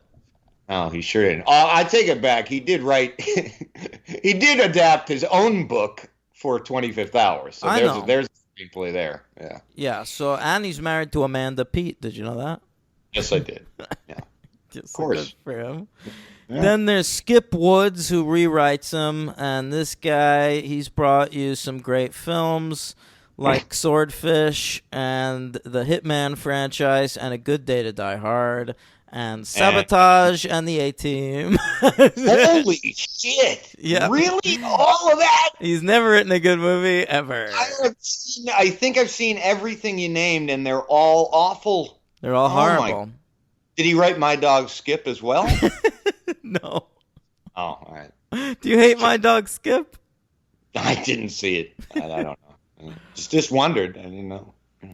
You know, Henry, I forgot to get into these MTV Movie Awards. Well, I think it's time you did. Okay, so let's hear the theme. I want my MTV. Great stuff, Hank. I will say that Vibrato at the top there. What? I had a little vibrato at the top there. It was great. Thank you. Best fight, of course, Hugh Jackman and Liev Schreiber fought Ryan Reynolds at the end of this movie, and that was nominated for Best Fight. Of course. All right, but I'm sorry they lost to Beyonce versus Ali Larter in the movie Obsessed. Saw that movie. Don't ask me why. Dude, I saw that movie. I might have recommended it to you. Fucking atrocious. Ali Larter and Beyonce. I love that movie, dude. Well, I'm sure you do. I mean, in a garbage way, sure. Yeah. In some way. Who's the man in that movie? Who's the man causing all the tumult? Idris Elba, baby. What I thought. Yeah, come on. That's worthwhile. Heimdall. Stringer Bell. Yeah. I'm looking up the year. I guess X3 was not nominated for any MTV Movie Awards, I'm sorry to say. It's okay. They got shut out. No kidding. All right. Now, let's talk about it, Hank. Well, we haven't done our 2009 list for a very long time. I guess we can do that, sure. I will say that this movie was offered to... sorry. David Goyer and Ryan Reynolds had already started adapting the Deadpool movie, and so Benioff had to write that into the script. He was also... they needed new X-Men. So all the characters that were like introduced in the 3 X-Men movies, you can't use them. Done. We needed to use new X-Men, all new. Yeah. Very exciting. And they had to deal with lots of weird schedule things. Hugh Jackman was apparently contracted to make Australia before they could start making this. Baz Luhrmann. That's right. And also the WGA strike was happening. And so they had some randos do a lot of script work just like in the last couple days before. Really? Yeah, Would that account for the opening credit scene? It's possible. I don't remember what it was. So then Zack Snyder was... Whoa. You don't remember the opening credits? Well, I remember the opening credits. Oh, okay. We'll talk about it. We're not even there yet. Go ahead. So Zack Snyder was offered this one. Did you know that? No. Yeah, he turned this one down to make Watchmen. Obviously. Yeah. Always great. So, all right, so what's your 2009 list? I made a new one here. I'm very excited about it. I've got some honorable mentions. I got some honorable mentions as well. I didn't remake it, but I know we didn't cover 2009 for a long time because I don't remember ever saying my number 10 more than it's one time, and it caused quite a stir on the show. So some honorable mentions, let's say Funny People. Let's say Ryan Fleck and Anna Boden's movie Sugar. Do you ever see that? No. Girlfriend Experience, Public Enemies, In the Loop, Adventureland. That's good for now. I have more. That's good stuff, yeah. I have more, but that's good. Yeah. I'll throw out there Where the Wild Things Are. Observe and Report. Yeah. Moon. Sorry, knocked it off my list. And all right. The White Ribbon. All good movies. All amazing, I would say. Yeah. Number 10. That's right, everybody. The only one to make a top 10 list for Henry over here. Harry Potter and the Half-Blood Prince. Of course. Remember that? Of course I do. Yeah. The shock of the century. Were we on with the Real Weird Sisters? I don't know who we were on that one with. That might have been Tim, dude. I think it was Tim. Yeah. Shut up, Tim. Sticking by it. Harry Potter and the Half-Blood Prince. Got it. All right. My number 10 is Hump Day. All right. My number 9 is Paranormal Activity. My number 9 is Bronson. That's in my HMs. Yeah. Glad to see it on your list. That's right. There's a new list, baby. Tom Hardy. Tom Hardy at number 9. Wow. Number 8. Slipping the best as hard as he can. Slipping the best. Slipping the best a little. I love you, man. My number 8. My number 8 is Antichrist. Oh, yes. It's very similar to I Love You, Man. Very similar movies. A lot of dick jokes going on in both, actually, right? Antichrist is quite a graphic. You gotta see the man cave in Antichrist. Yeah. Slipping up, yeah. Numbers. Oh, here it is. I didn't even notice this. Number 7 actually did it. Moon. Yeah. Mm-hmm. My number 7 is The House of the Devil. I don't know what that is. It's a very great horror film by Ty West. I've never even heard of it. Masterpiece. Check it out. Horror movies jump to the front of my queues, so I'm going to look that up. All right. Number 6, Star Trek. Okay. My number 6 is Sin Nombre. Okay. I know what that is, but I didn't see it. Number 5, a movie that made me laugh so hard in one sequence I did not recover for the rest of the movie, and that is A Serious Man. My number 5, one of the movies that I have put on the most in my life since it came out in 2009, and that is Adventureland, which I never tire of rewatching. That's a great movie. My number 4, the first installment of the Swedish version of The Girl with the Dragon Tattoo. I'll one-up you on this. Oh, all right. I'll say my number 4 is a French film that I saw screened at a museum that year.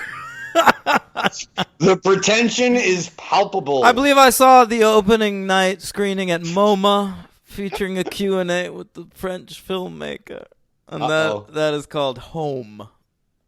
Jesus Christ. Look at this guy over here. I'm happy with my Boxo popcorn and my Harry Knowles sitting next to me. Yeah, I'd evolved so much in 3 years, I think. My Lord, I got Harry Potter and Star Trek here. All right. All right, number 3, not quite so popcorny, but still, The Messenger with the aforementioned Ben Foster. My number 3 is Funny People. Okay. My number 2 is Two Lovers. I fucked up. Oh I missed Two Lovers. Ladies and gentlemen, one of our recurring skits. Well, whatever. It should be somewhere on there. You can knock on. You're going to do it again. Yeah. It should be on there. My number 2 is We Live in Public. I remember a lot of hoopla about that, and I never did see it. Amazing documentary. Yeah. And the number 1 movie of 2009, I believe, for both of us would still be Inglourious Basterds. Correct. Okay. So, X-Men Origins Wolverine, dude. This movie is trash. It is garbage. It may be trash, but you know what? I pretty much didn't change my opinion of it, which was odd. I had seen it a couple of times, no more than that. I thought maybe I'd have like a, plus or minus on this. I'm exactly where I was the first time. When I first... Incoherent mess, but a lot of it is fucking fun. I said that at the time too, Henry, and I still kind of feel that way. But now there are like 13 X-Men movies. Yeah, so like I don't need to watch the incoherent mess. I can watch some of the other ones.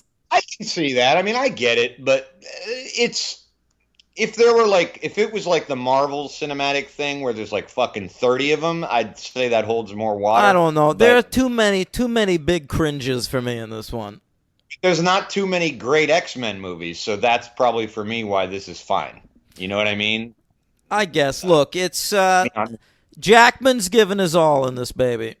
Sure is. Liev Schreiber is giving his all in this. Love him. Great to see. So what the fuck happens? It starts with the... does it start with the flashback sequence? Oh, yeah. Yeah, so a couple of years earlier, Marvel had put out this comic called Origin, which they were afraid of the movies getting to Wolverine's origin before they could. So they put out this, decent comic about Wolverine's childhood and shit, and they spend like 2 issues making you think this bad boy's young Wolverine, and then it turns out the prissy kid's Wolverine, and it works because the revelation happens at the end of 2 issues. His claws come out, you're like, holy fuck. So in this movie, they do that in the first 40 seconds of the movie.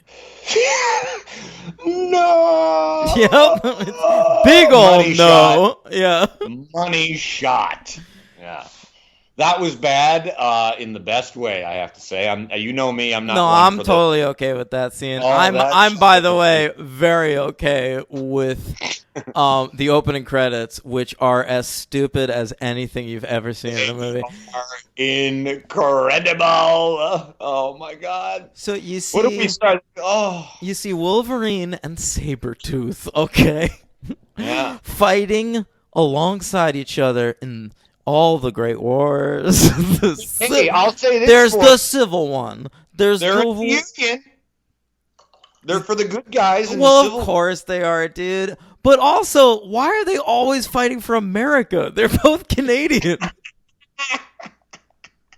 Yeah, they're in the Union. I thought you were going to say, why are they always fighting? And they happen to always end up in the same exact platoon. They're always how does that end up? It's not like, I don't think the army is like college where you're like, can I dorm with my friend from high school? And then every fight they yell charge. These two find each other. They just stick together. Yeah, except Sabretooth during that charge is going to go down on his hands a couple times because he likes to gallop like a dog.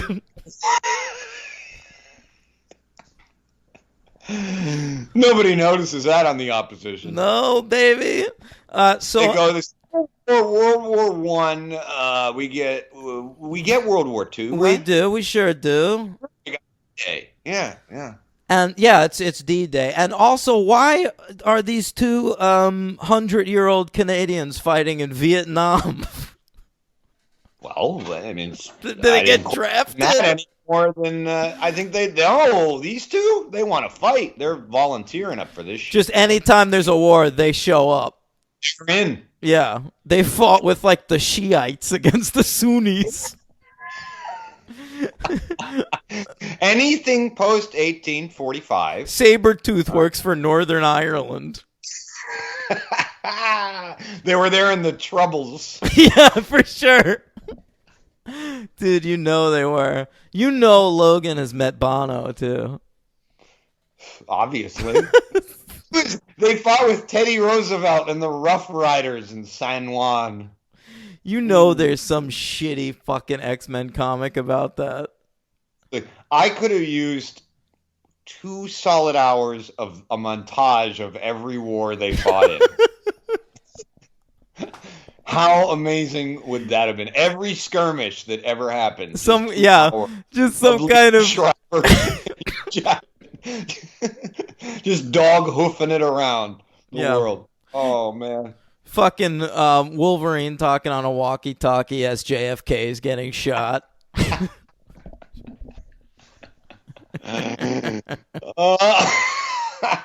Woo! No, I'm sorry. That's the comedian's job, right? And Zack Snyder was busy doing that one. Yeah. You see Wolverine on like a laptop, like fighting the Cold War against the Soviets. Yeah. But no, they were recruited eventually for Team X, and we get to see this great team coalesce. You've got Wolverine and Sabretooth, of course, but then, hey, there's Charlie from Lost. And you've got Kevin Durand from Lost. And he's playing the Blob. Got Danny Houston from Lost. Yep, and he's playing young Colonel Stryker. And, Brian Cox wanted to be in this movie. He said, you could de-age me like you did in the last one. Is that right? Yeah, but they didn't like the idea. Who would it even... I don't even de-age him. Just throw him in there. Who cares? Why can't I be in your prequel, Wolverine?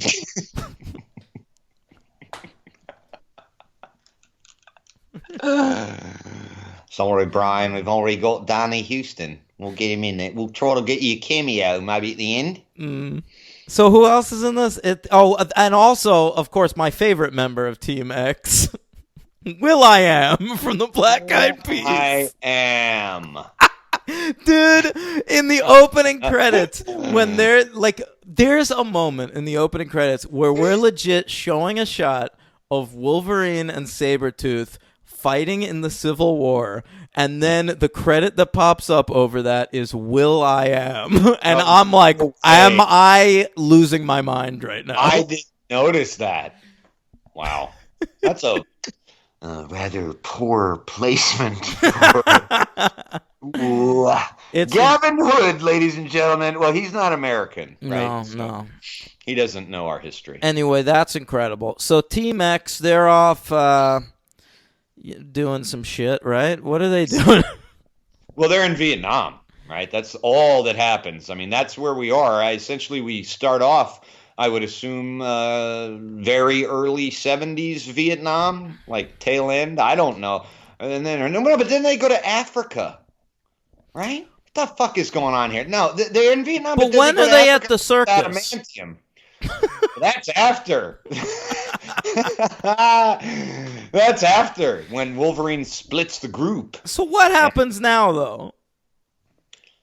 Now, what do you mean? Like what's going on with this Team X situation? Yeah, when do we see? All right, I gotta look that up because. Oh, you know what it is, dude.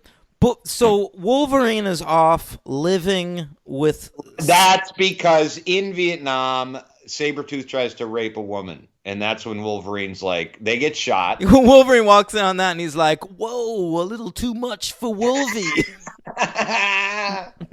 Come on, Saby, a little too much.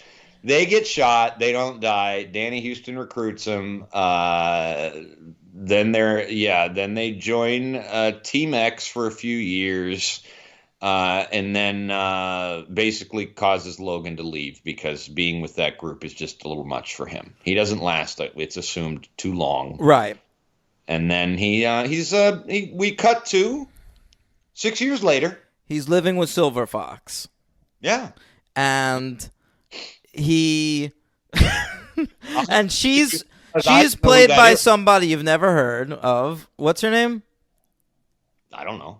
I think her name's like Lynn Collins, the actress. She's the superhero count, so therefore I don't know her name. All right. Anyway, apparently this role was offered to Michelle Monaghan, but she couldn't do it for some reason. So Silver Fox is who he's living with. She's a Native American who's played by a white lady, and she's horrible. She's just this like reason for like Wolverine to like find love in the world and to lose it because she's gonna get killed later on. Yeah, she's not a very good actress. I can see the effort she's trying, but she's just one of those people just not really a natural talent. That's the meanest thing you could say. That is such a funny thing. Like from now on, if someone pisses me off, I'm just gonna say, you know what? You're not a natural talent. I wasn't really trying to be mean. That's probably why it's funny. Yeah. Just can't really read the lines that well. But also, what are these lines they're giving her? There's this fucking monologue she has. That's what I'm talking about. Dude, when she's like straddling his dick and he's like, let's get to it. And she's like, first, let me tell you the tale of Kate Kunte. He was Quake Kunts? Yeah, that's right. Quake Kunte. Kieranka Kilcher? Kieranka Kilcher? No, we couldn't get Kieranka Kilcher. He's made of stars. And I lost it too because I lost it during that scene because I wanted to know. I'm into this to win it, right? So I'm like, oh, I don't remember why they call him the Wolverine. Let's hear it. Let's hear this Native American mythology. And she's halfway through her reading. My mind wandered completely. She lost me during the monologue of the origin of the name of Wolverine. So during X-Men Origins, we are getting an origin of the name Wolverine. That's right. I'm out. I lost it. I didn't know why. And yet it's not the worst name explanation in the movie. Is that Deadpool? Well, no, later on. Oh, that's bad too.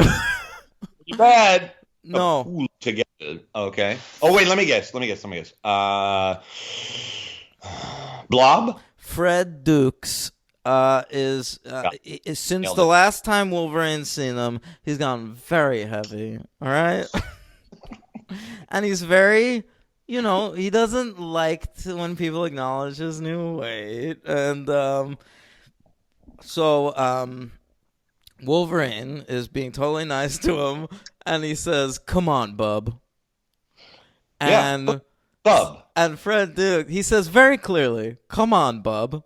Because bub is a thing it's been established. Wolverine says this a lot. Come on. That's a word. Yeah, come on, bub.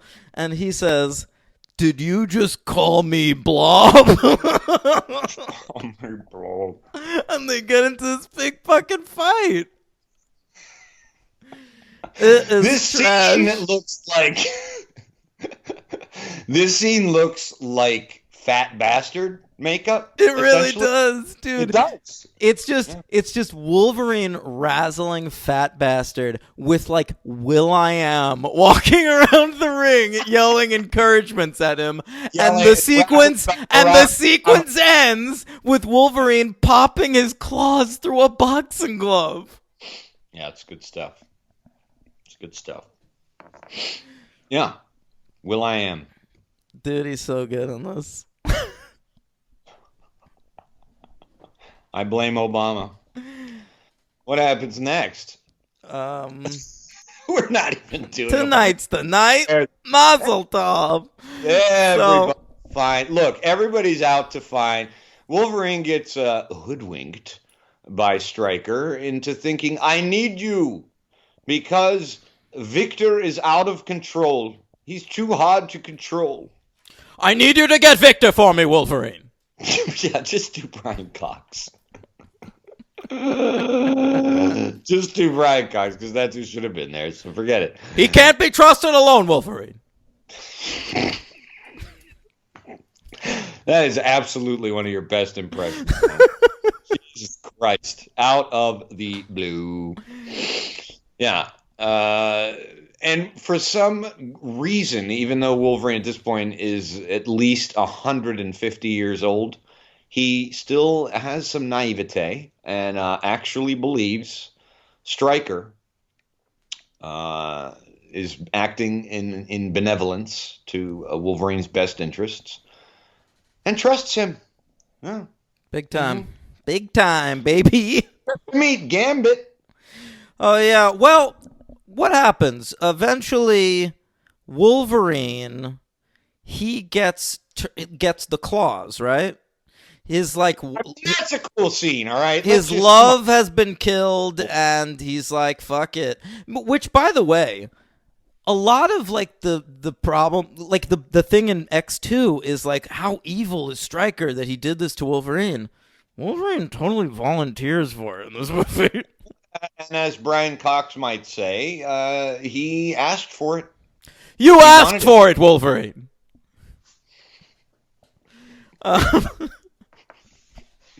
He literally did. Yeah. So he gets the fucking... That's a cool scene, man. It's pretty cool. He gets the adamantium and the claws, but then there's that goofball sequence afterwards where he's like, oh, I ruined the bathroom. I thought that was funny. No. No? It was like something out of a Farrelly Brothers movie. It totally was, but I liked it. This movie has such a ridiculous tone about it that I guess that's where I'm just I'm erring on the side of enjoyment. It's so ludicrous. But he should have been in this movie. Might have well. Yeah. He would have been better than Will.i.am. Aww. Oh. I will say... How come the rest of the Black Eyed Peas weren't in this movie? I don't know. They should have had Apple Diap in this thing. There you go. Fergie could have had powers of pissing on herself. Fergie could have played Emma Frost. Yeah. Fucking. I did want to say that it was interesting to me on a very serious note. Go ahead. Very serious note. The Deadpool movies had not been made yet, so I had not seen this since I've seen the two exhausting Deadpool movies. Yeah. Now I got to see Ryan Reynolds before he becomes zombie Deadpool in this. Yeah. Being Wade Wilson, and that was actually a little entertaining. It is interesting because he is doing the same thing he does now. That's kind of funny. I was like, oh, I see. He actually clearly Ryan Reynolds was into this. Yeah, he wanted to play this character for 15 years. Yeah, and I kind of respected that because when they were in the elevator and all that shit, and I was like, oh, that's Wade Wilson. I get it. Because then you kind of see, okay, now I get where he already had this idea of how to portray Deadpool 7 years before he actually got to do it. So it's fun. You go back and watch this and you're like, wow, that's before there were 15 Funko Pops of this character. Yeah. All right. Pull together every X-Men. So Stryker and Liev Schreiber are around trying to collect the DNA of all mutants they can find to create a weapon 11. Right, a weapon 11. And Wolverine, of course, is Weapon X, which is Weapon 10, which was a Grant Morrison reveal in the comics around this time. All right. And so there's this big island where there's lots of mutants they're keeping. 3 Mile Island. We are not going for subtlety here, folks. Right. And that's where we meet Gambit, who... Oh, we meet Gambit in New Orleans. Do we? Playing cards in New Orleans. We meet Taylor Kitsch. Yeah, Taylor Kitsch is doing Remy LeBeau, and they have him doing a Cajun accent, which he's not great at, but... I still think Taylor Kitsch could have been a good Gambit if they gave him more to doing something. I don't think he's bad. You're completely right about the accent, but he's fine. No, I think he's totally good. Yeah. Yeah. Can I ask you a question about a particular character, if you don't mind? Yeah. Charlie from Lost. He controls light bulbs. Is that is he? Is that from the comics? Who's this guy? Who does it say he's playing? Bolt? I don't even know. I'm not familiar with this character, dude. This was a very confused movie, development-wise, because when Charlie from Lost was first announced to be in the movie, they announced that he was playing this character named Beak. And I guess somewhere between announcing he was in the movie and him actually filming his part in the movie, he played a different character. I see. I gotcha. Okay. Also, Will.i.am is playing a character named John Wraith from the comics who has no powers and is not a mutant, I believe. And they gave him the ability to teleport in this movie, apparently because Will.i.am told the producers that Nightcrawler's his favorite X-Man. I read that line, that's all. I read Nightcrawler, and so he wanted to do that. So they were like, well, fuck it, let him do it. Sure. Yeah. He's Will.i.am. We got Will.i.am in this joint, man. He's going to really drive up those grosses. We're going to get Boffo B.O. There you go. Boffo B.O. Fergie. Yeah. All right, so what happens next? I don't know. There's the big fight with fucking Deadpool. He's got no mouth at all. No, they shut up. Finally figured out a way to shut you up. And he's got no mouth. And they get big old sword fight on like a big steam honker. That's pretty bad. It's horrible looking. It looks like a fucking video game. It looks like Street Fighter. And also at this part of the movie, there's the whole thing where we meet like little kid Cyclops. Yes, we meet a young Scott Summers. Yeah. Very strange throwaway scene in a classroom. It's a really odd choice, and we also get to see Xavier recruit him, where we're de-aging Stewart again, and he's appearing on Build. Absolutely. Mm-hmm. Yeah, I guess they did that so they could throw in some Cyclops DNA to put into the pool of dead and his powers, and then have a school get burned down, like a fight in a school. There's a lot of fights in this movie. Oh, it's a lot of like one-on-one fighting. And a lot of times, the movie's only an hour and 47 minutes, which is pretty short. And a lot of times the fights in the movie really don't have anything to do with the movie plot-wise. Like we're just sort of like doing a thing where it's like, hey, Wolverine and the Blob are going to throw down for a second. Right. Wolverine Sabretooth, Wolverine Blob. Wolverine and Gambit, who are on the same side. We're just going to like have them fight for a second, have like Gambit do a power demonstration, and then we're going to have him deliver some exposition, and that's a wrap on Gambit. That's it. Yeah. Flies a plane that he won in the card game. Ices over kings. Drift.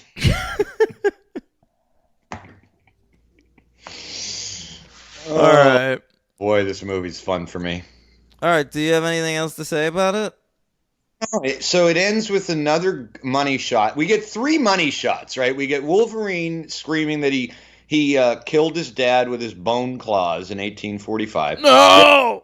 Then we get another when Wolverine finds the not really dead Silver Fox, right? Who makes a heel turn later in the movie, back from the dead. And then a heel turn from that because she's Emma Frost's sister. Right. Well, Emma Frost's sister. You mean we see a person turn into Crystal for like 2 seconds? Yeah. Oh, great. It's Emma Frost. And then we get a third money shot when she actually dies. I don't think Wolverine yells up to the sky, no, but he does cradle her. And then he gets an adamantium bullet to the brain. Sure fucking does, bro. It's cool.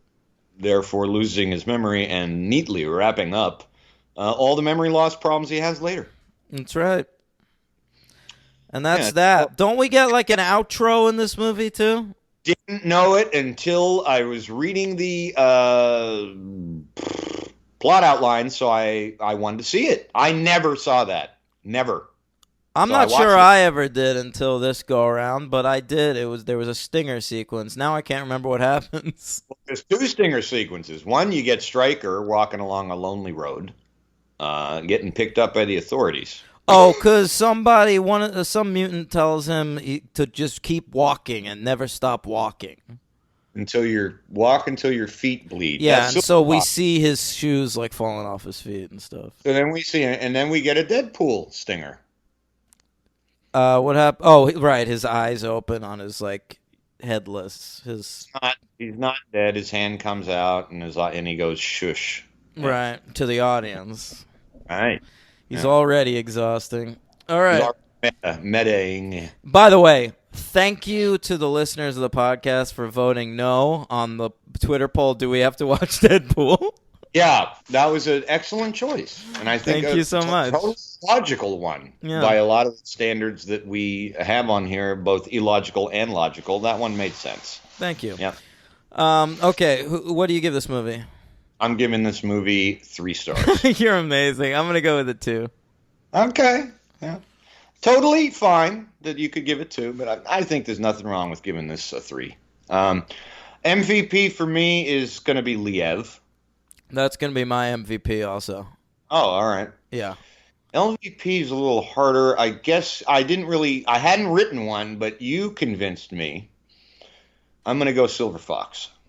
I mean, yeah, Silver Fox is a great choice. I'll still go with Will.i.am. Oh, he is fine. He cannot act. Oh, jeez. All right. I got a 5 count. All right, let's hear it. Liev Schreiber I didn't know this, was Kingpin in Into the Spider-Verse. Ooh, yeah, that's right. Yeah, I remember. Okay. Danny Houston was General Eric Ludendorff in Wonder Woman. Who could forget? I did. And I like that movie a lot. I don't remember him in it at all. Ryan Reynolds was in Blade Trinity, playing Hannibal King. Did you know that? Yeah, I did. That's how he met David Goyer, who he was working on that Deadpool movie with. Oh, good call. And obviously he was They were going to spin him off. They introduced Ryan Reynolds and Jessica Biel in that third Blade movie as the Death Stalkers, and that was the plan. They were going to spin him off into their own movie. Everybody's got plans. Yeah. He planned not to be. Then he was Green Lantern, so that's that. Boy, they tried to make him a movie star so long, and God, that persistence, it finally paid off. It took a long time. I can't believe he's a movie star now. Worked out. All right, 2 more. Kevin Durand as the Blob. I didn't know, played Jason Woodrue in the 2019 TV show Swamp Thing. Oh, yeah, that's upcoming on the DC Universe thing. Well, he'll be in it. Okay. And last but not least, this is probably my favorite of these 5. The Cyclops we get in this movie was played by an actor named Tim Pocock. Went on to big things. He played a young Victor Stein in Marvel's The Runaways. Wow, who could forget? Did you watch that? Yep, watch both seasons. Gee, so you know who Tim Pocock is? I don't remember young Victor. I mean, I don't even really remember who Victor is. Young Victor Stein. Young Victor Frankenstein. All right. So, Henry. That's it. That's it for this week. Very exciting stuff. We've gone through some X-Men movies. Please come back next week when we cover X-Men First Class by Matthew Vaughn and The Wolverine by James Mangold.